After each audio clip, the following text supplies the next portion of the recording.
Clayton again, with more of Claire's journal.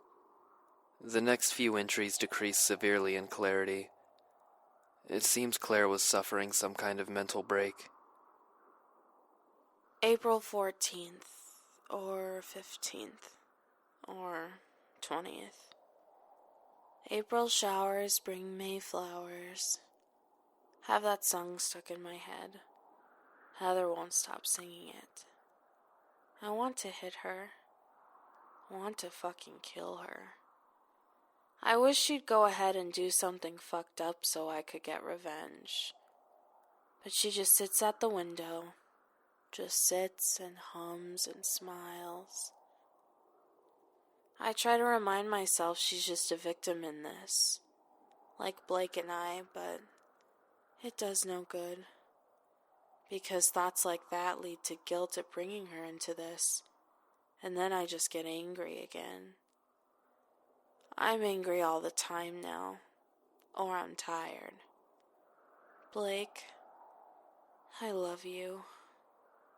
I wish you'd never met her. I think there's something burrowing under my scalp. Next time. Head hurts so fucking bad, but it was a good day. Blake told a good joke today. What did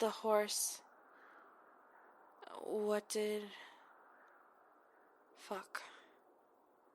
I can't remember.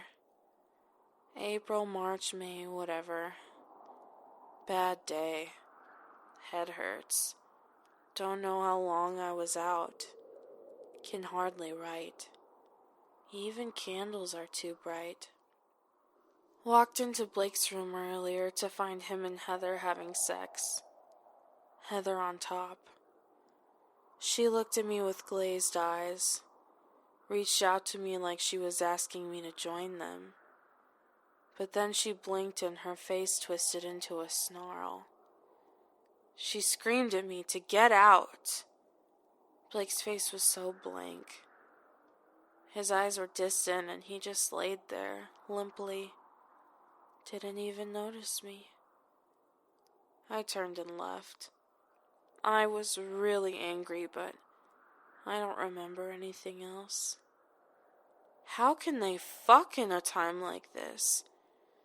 How can they even muster up the energy? Maybe it was just a dream. I don't remember the last time I ate. I'm not hungry. Fuck you, fuck you, fuck you, fuck you, fuck you, fuck you.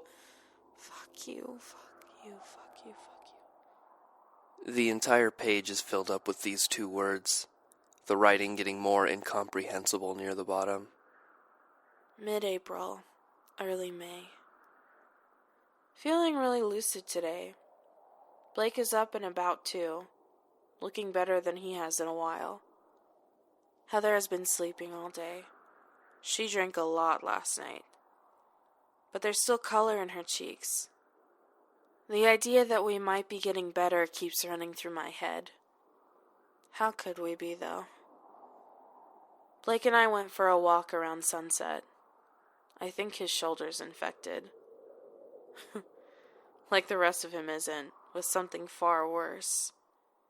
We thought about going to the hospital again, but when we checked the car, we found the engine torn to fucking pieces. I don't know cars, but Blake says a bunch of important wires were cut or ripped out, and we found a spark plug in the parking lot. Besides, we probably shouldn't be around anyone else. The motel seems abandoned. We went inside the reception area today for the first time in a long time. No one there. Smell of earth and decay. Mold in the corners. Like I needed more fuel for my guilty conscience. Spent the rest of the day rereading the Hadwell Bible, but I haven't found any more answers. A piece of paper from the Bible was torn out and taped here, as though it contained what Claire thought might be pertinent information. Page 108, verse 3. When it saw the cruelty of its kin, our entity felt shame for his disregard of humanity And so let it be known that our race is holy and that we are chosen. For without man's presence, our entity would not have crossed into this realm and blessed the world with its light. And without man, the entity would not linger in this hostile realm. As we are valued by our Almighty, so must we value ourselves. And the church of the entity is the most holy.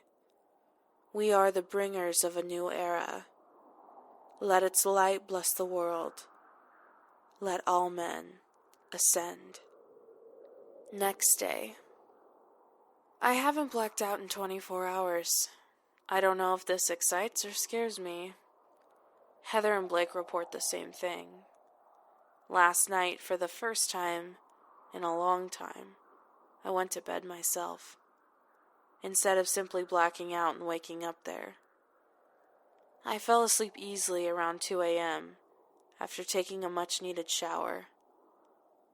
I'm starting to hope... Never mind. Can't jinx it. I woke from a dead sleep around 4 to the sound of the door to my room creaking open. Light from the street lamp outside spilled through the crack. I felt real fear again. That cold rush all over my body. I haven't felt so acutely since escaping that creature in the tunnel.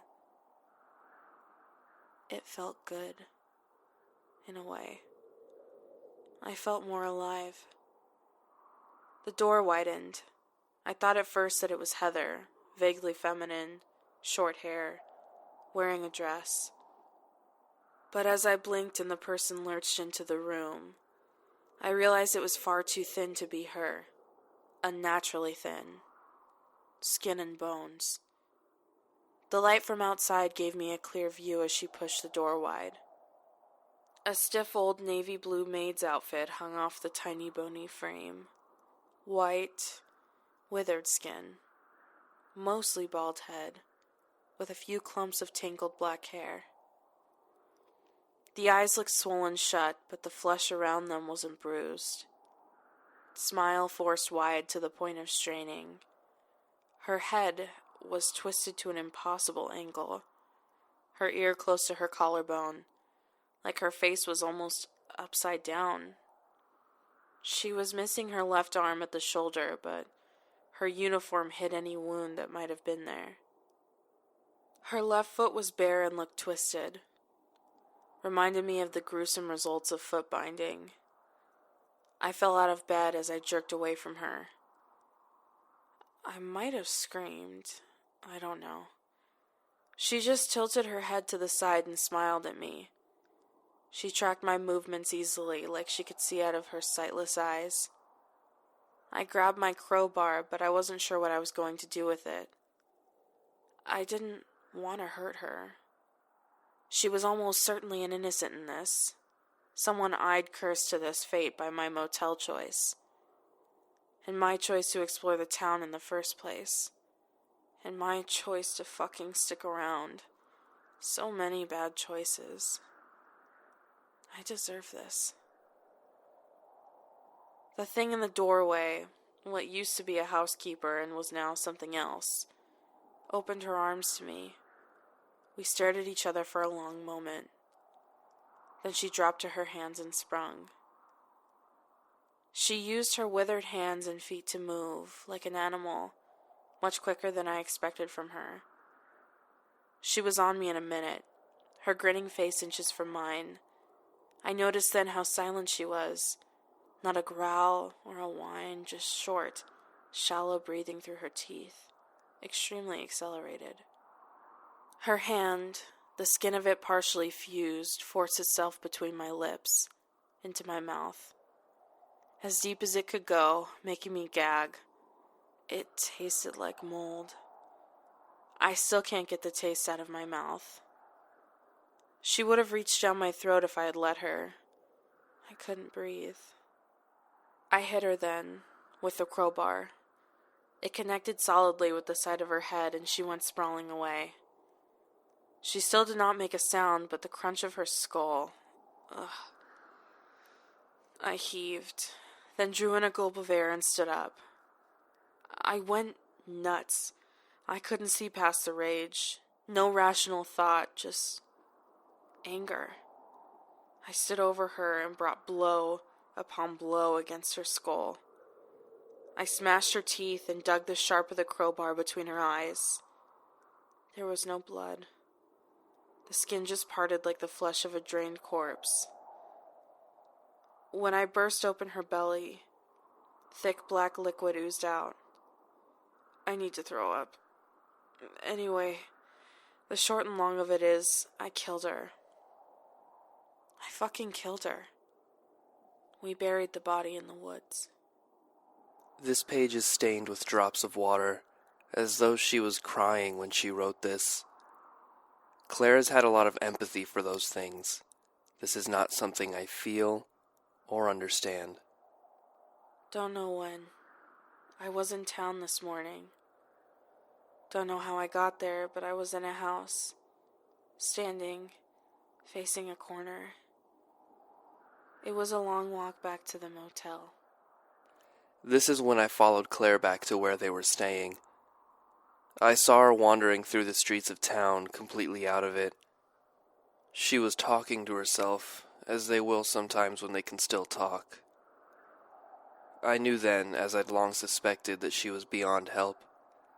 Yet when she gained consciousness and left town, I also realized she was sometimes still lucid enough to want answers, and smart enough to stay close, not to carry the infection any further. You must understand, I did want to help her. I wished I could. I liked the girl immensely, brave and stubborn as she was. It was just that I had no way of doing so. The next page is filled with the rough sketch of a floor plan, clearly drawn by Claire. It only took me a few seconds to recognize it. I used to hang out there almost every day. It's Alan's apartment, the one he shared with Lisa. I must say, those question marks intrigue me. Was Claire on to something? Is there something of importance behind that wall? I love something I've never seen. Could never have. I know what it is to love something I hate. I know what it is to love my warden. Claire seems to Please. revert back into a muddled Please or don't stop. confused state. Keep I believe going. she's talking about the entity here. No way back. A scrap of paper is once End again this. pasted into the Take journal. me. I Ascend recognize with it me. from my own notes. You A promised. conglomerate pieced together from a wide variety of promised. sources. Everything I knew, or had learned, or even simply guessed about the entity and its infection. The file into which these notes were gathered was stolen from my camp shortly before I assume Claire wrote this. Clearly Elizabeth or one of her puppets took it and brought it back to the motel. It could have been Claire herself, in a fugue state. Claire seems to at least vaguely understand the significance of this passage, and part of her still conscious mind must have wanted to remember. Or perhaps this was the only portion of the file she could salvage. I have no doubt the rest was destroyed. Now everything the world knows about this comes down to what's in my head and what's on this website. Anyway, here's the scrap she had. It was not written by me, but by a group of scientists that had been living in the town during the outbreak. They studied samples of the mold collected by the police and even had a live victim of the infection at one point. I wish I could have helped them further. They're all gone now. Stage 3. Characterized by memory loss and ataxia. Apparent fugue periods lengthen. Moments of clarity still persist. Speech and motion is clumsy. Occasional numbness in extremities. Muscles seize in the face, resulting in a perpetual smile. Extreme sensitivity to light. Hair loss. Degeneration of the body. No appetite. Very little activity in the cerebral cortex. This has been the longest stage. To date, the patient has spent 18 days like this. More to come. I'll try to answer all of your questions to the best of my ability.